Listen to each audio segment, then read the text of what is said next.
Hello everyone, आज हम class 8 के लिए जो टॉपिक कर रहे हैं वो एसोसिएटिविटी ऑफ रैशनल्स। हम प्रॉपर्टी कर रहे हैं एसोसिएटिविटी। कल हमने कम्यूटेटिव प्रॉपर्टी के लिए पढ़ा था। जो ये एसोसिएटिव प्रॉपर्टी है वो हमने चैप्टर नंबर 1 से ली है, रैशनल नंबर से। तो ये प्रॉपर्टी होती क्या है हम पढ़ते हैं। द वे इन विच 3 और मोर टर्म्स आर ग्रुप्ड, वो तरीका जिससे हम 2 या 2 से अधिक, 3 या 3 से अधिक टर्म्स को क्या करते हैं, ग्रुप करते हैं। डज नॉट चेंज द सम। अब वो उनकी ग्रुपिंग को अगर हम चेंज कर देते हैं तो उनका सम जो है वो चेंज नहीं होता है। देखो किस तरह से, अगर हम एडिशन को लें तो हम इस तरह से ग्रुपिंग कर रहे हैं।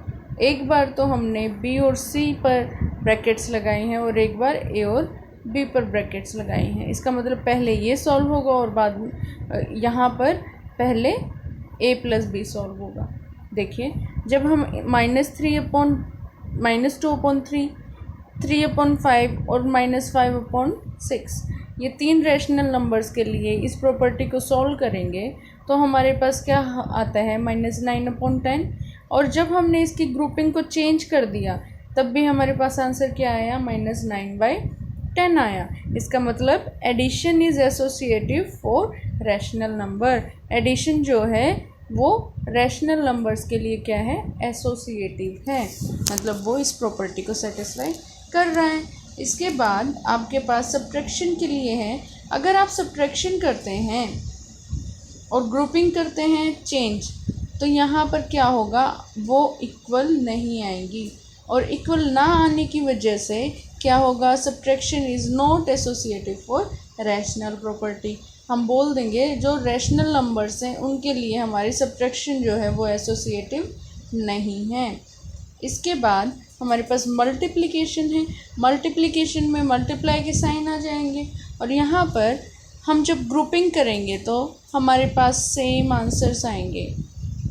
जब सेम आंसर आते हैं तो हम कह सकते हैं मल्टीप्लिकेशन जो है वो एसोसिएटिव है रैशनल नंबर्स के लिए, क्योंकि हमने रैशनल नंबर्स पर ही एसोसिएटिव प्रॉपर्टी को अप्लाई करके देखा और वो क्या हुआ, वो दोनों इक्वल आ गए आंसर में। और जब आंसर्स में इक्वल आ जाते हैं तो हम कह सकते हैं मल्टीप्लिकेशन क्या है, वो एसोसिएटिव है फॉर रैशनल नंबर्स।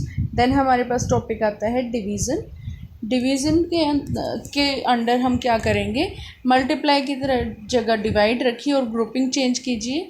और जब आप इसे सॉल्व करके देखेंगे तो हमें पता लगेगा ये दोनों इक्वल नहीं आते हैं डिवीज़न के केस में। सो हम कह सकते हैं division is not associative for rational numbers, कि हमारा जो डिवीज़न है, भागफल है, is not associative for rational numbers. तो इन चारों पॉइंट से हमारा कंक्लूज़न क्या आता है, कंक्लूज़न जो हमारा डिराइव होता है वो है rational numbers are associative under addition and multiplication.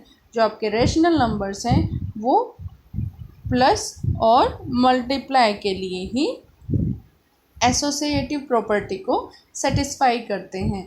तो इस तरह से हम जान गए कि एसोसिएटिव प्रॉपर्टी क्या होती है और हम इजीली ऐसे ही क्वेश्चंस को सॉल्व कर सकते हैं। आप डिवीज़न और सब्ट्रैक्शन के लिए कुछ एग्जांपल्स को सॉल्व करके देखें, अपनी एनसीईआरटी बुक उठाएं और एसोसिएटिव प्रॉपर्टी को सॉल्व करके देखें। आई होप आपको वीडियो समझ आया होगा, आपको ये टॉपिक क्लियर होगा। So like, share and subscribe.